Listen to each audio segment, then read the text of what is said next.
Драги ученици, добар ден. Јас сум Виолета Станоевска, наставник по македонски јазик и литература во Средното гимназиско училиште Анча Арсовски, Скопје. На денешната ученица ќе зборуваме за Данте Алигиери, неговата божествена комедија. Кој всушност бил Данте Алигиери? Тој е еден од најистакнатите и најзначајните италијански писатели од периодот на хуманизмот и ренесансата.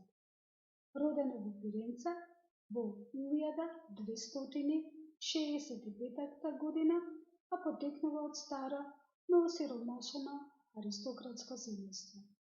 Но и покрај скромната општествена положба, сепак Данте учел кај најдобрите учители во тоа време. Тој покажал голем интерес за сликарството и за музиката, но најголемо значење и придавал на поезијата.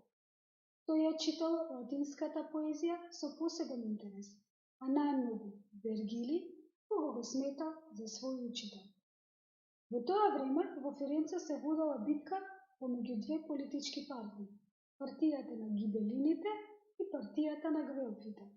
И самиот Данте бил гвелф, жестоко се вклучил во политичките борби, што на крајот резултирало со смртна казна, која нема да биде извршена, бидејќи самиот се осудил на доживотно прогонство.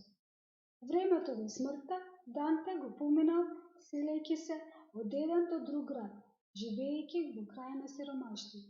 Данте Алигиери умре ноќта помеѓу 13 и 14 септември 1321 година во Равена, каде се наоѓа неговиот гроб.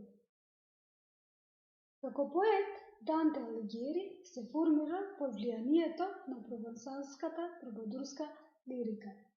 Негови најзначајни дела се Нов живот, кој што представува и прва негова збирка песни, составена од 30 песни поврзани со прозно раскажување. Делото е едно од најголемите и најубавите примери на љубовна поезија во европската литература. Потоа делото Пир, односно Гозба, кој што всушност представува лирско-филозофски трактат и содржи 14 алегорични песни, напишани на народен јазик во време кога сите научни дела се пишувале на латински јазик.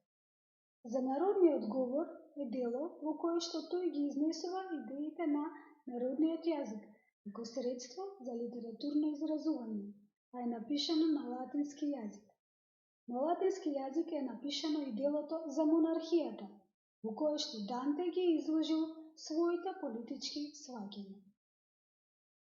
Сепак, божествената комедија е најголемото и најзначајно дело на Данте Алигиери.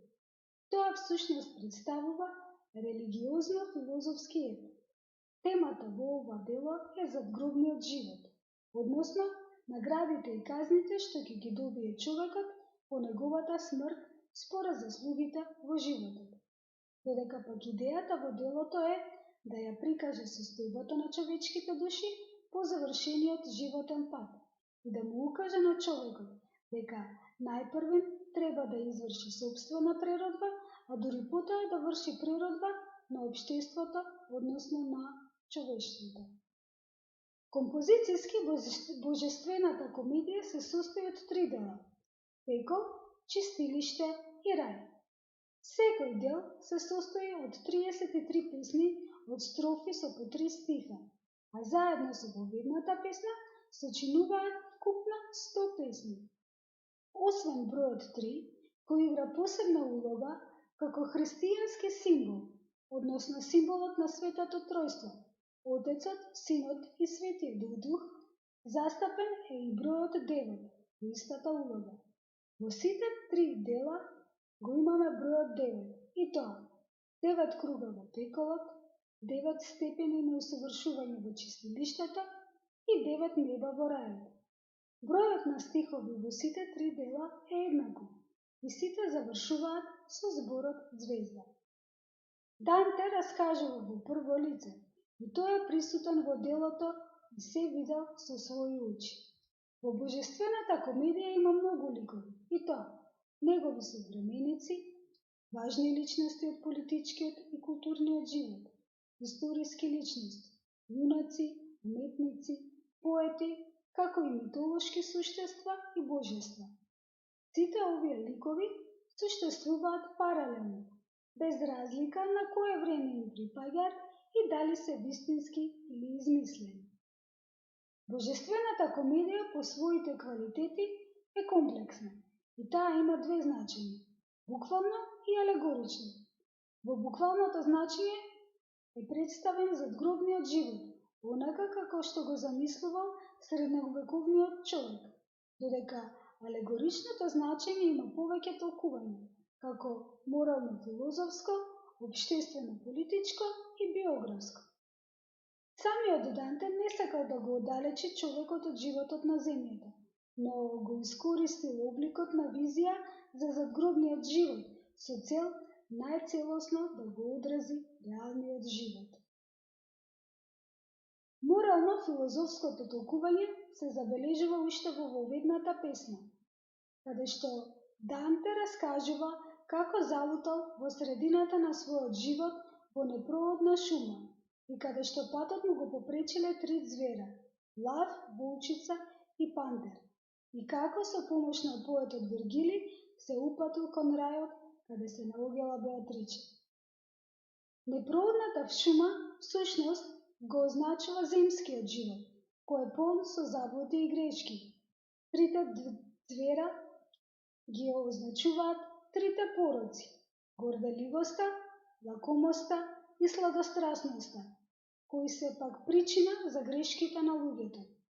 Вергили го означува земската мудрост. Тој е оној кој му помага на човекот правилно да го насочи животот.